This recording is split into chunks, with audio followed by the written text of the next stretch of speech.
Welcome back to The Price of Business. I am your host, Kevin Price, talking to you about you and your business. One of my favorite franchises out there. I remain a huge fan of franchises as a business model because it makes so much sense. Most people bring certain skills to the starting of their own business, but they don't have all the skills necessary in order to make a business successful. And I love the way franchises really make these type of things seamless. One of my favorite franchises out there is Sitters, Etc., because I know a few other franchises out there that taps into the demographic reality of the United States of America, with over 1/3 of the population being baby boomers, and now hundreds of them, if not thousands, daily needing the kind of care that Sitters, Etc. provide. They just make so much economic sense. Not to mention the fact that there's still some of the silent generation that are out there that has a need. But it's one of the largest sectors of our population. It's one of the fastest growing sectors of our population,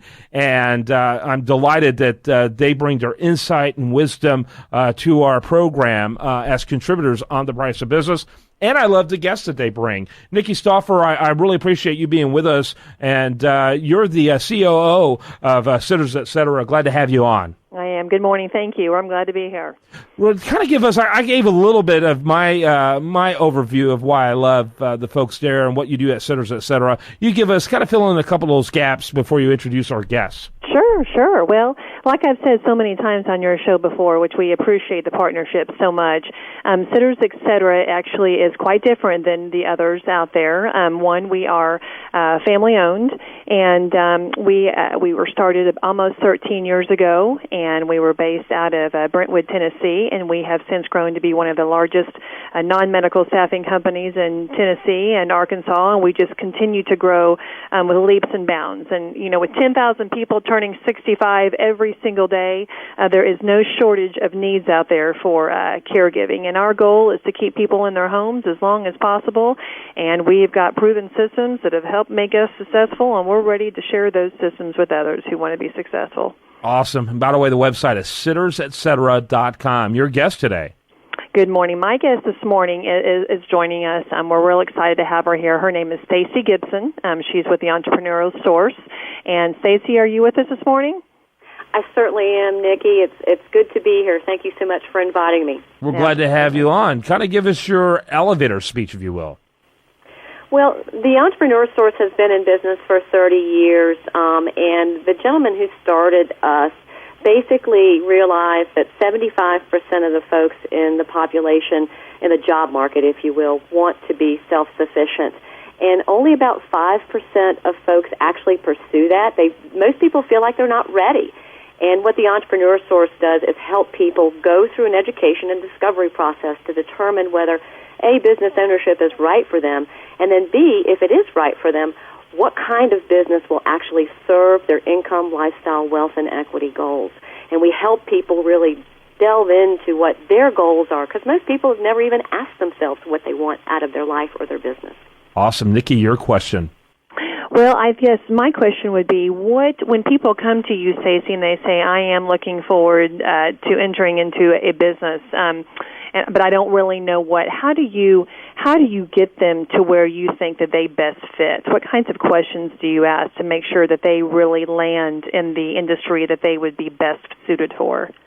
That's a great question, Nikki. What we do is we ask things like, during your career or even in volunteer roles, what has been your favorite position and why did you like it? And the flip side of that coin, too, what's been your least favorite? Those are the kinds of things that we really try to drill into to see what it is people like to do. We also deploy some online tools, and one of those is a DISC, D-I-S-C, style analysis. And it really helps us take a look at what we're hearing in those conversations and discussions and see if we're getting the full picture. A case in point I recently had with a young lady who had done sales all of her life, and we did the DISC style analysis. And it didn't have a typical DISC for someone who is a salesperson. And I asked her about it. And we'd gone through a couple of meetings already, and she had said, yeah, I can do sales. And I said, your DISC does not usually represent somebody who's in sales. And she goes, you know what, Stacy, I've done sales, I can do sales, but it's not really my favorite thing to do. Mm-hmm. She was not planning on telling me that. Yeah. So I had to have the disc to help, kind of push that discussion along, so it really helps. Do you want to mention, by the way, that Stacy can be found at esourcecoach.com/S Gibson. Is that correct? That is correct. Yeah, make sure you check her out, esourcecoach.com/S Gibson. Go ahead with your next question, Nikki. Well, I'm just curious. We have here at Sitters, Etc., we have 3 options that we can provide. We have an area developer, which to your point, Stacy, is maybe if somebody is more geared towards sales, but they're not geared towards operations, they can come in, buy a large territory, and then they sell franchises in that territory. And then we have what's called a 4-pack, and that's when somebody comes in and they enter into agreement to open 4 franchises. And then we have just a single unit where somebody comes in and says, I want to open one Sitters, Etc. staffing office in one location. And I'm curious, from your experience, when people are looking into entering business for themselves, do you see more wanting to go abroad like an area developer, or do you see more wanting to get in one unit or 2 or 3 units at a time just to touch the waters? That's an excellent question, Nikki. First of all, most people don't even know what an area developer is, and so I have to go through a discussion process on to explain what that is. People who have a lot of sales, to your point, background, and they've dealt with that sort of thing, they kind of lean towards that area developer aspect, but a lot of folks just really want to get into the operations of a business, and it really just depends upon the individual. If you have a husband and wife team and they're comfortable just running, they want to run a Sitters, Etc. just in their hometown, they really want to give back to the community, and that's all they want to do, then that's a perfect fit for them. But then you may have somebody who's like, you know what, I'd like to open 4 or 5 of these. I'd like to be able to contribute to communities just outside. So it really depends upon what the goals are for the individual and, to your point, what their skill sets are.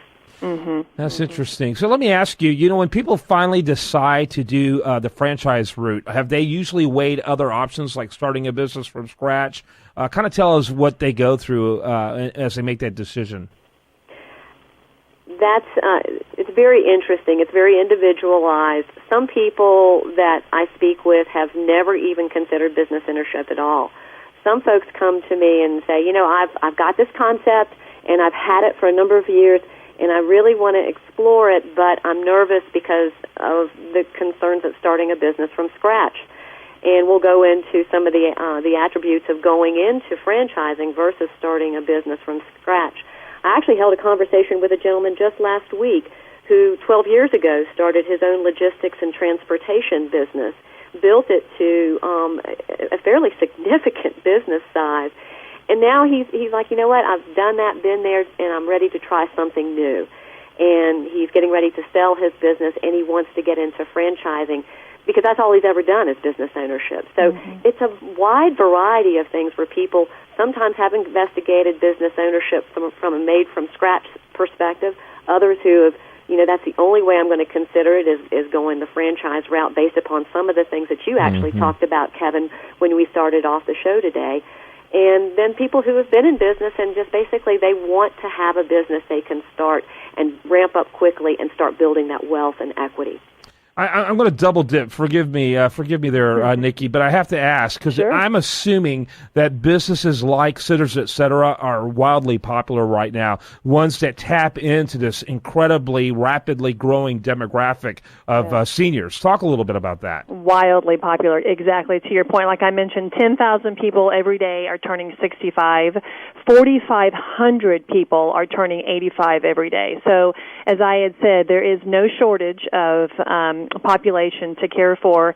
And it's interesting because people who get into this industry, they really realize that there is so much need out there. And caregiving in home, non-medical caregiving in home, I should say, is one of those things that people don't realize they need until they need it. And I still, when I get my hair done or when I go to the grocery store or whatever the case may be, and I talk to somebody about what I do, they say, I didn't even realize that service existed. Wow, my mom could use that. Wow, I could use that for a relative. So again, we've not even scratched the surface, and I think that's really what we do as a company. When we enter into partnership with franchisees and area developers, we give them the tools that we have developed that have helped make us successful to get the word out. And that's a real separator for Sitters, et cetera, is our comprehensive marketing plan and marketing approach. A lot of times when you enter into agreement with a franchisor, they maybe give you a workbook or suggestions, but we really get in the trenches and teach you how to approach marketing differently and reach those people that need you that don't even realize they need you, because there is no shortage of people out there in that group, in that demographic, who need non-medical in-home care. So the industry is only going to grow, and now is the time to get into it. Stacey, same thought. Are you seeing a similar thing about the growth of this type of industry? Absolutely, absolutely. I think we could probably double, triple, quadruple the size of Sitters, et cetera, and still probably not capture the demand that's out there. And I'm in total agreement with Nikki in the fact that when we're presenting people with business options, many people are like, well, elder care and in-home care, I don't know that that's something that I want to be involved with, because they don't see the potential, and the potential is just absolutely huge. It is. And when you get into a situation, just like Nikki said, I didn't know that existed. I didn't know that there was an actual business model for that. Well, gosh, it's so prevalent everywhere you go. So yeah, it's a huge opportunity. Awesome. For anybody who wants to investigate. Nikki Stauffer, she's with Sitters, et cetera. That's sittersetcetera.com. Wow, I'm going to get my tongue bobbed after this. Sittersetcetera.com. Stacey Gibson, she is with eSource Coach. That's Entrepreneur Source. She's a coach with them. You can learn more about her at eSourceCoach.com/S Gibson. Thanks to both of you. Thank you. Great topic so much, today. Kevin. You bet. It was awesome. Great. Thank you. Have a good day. Thanks. When we come back, much more for you. Do want to remind you, best content here shows up over there at usdatareview.com, and you're listening to The Price of Business.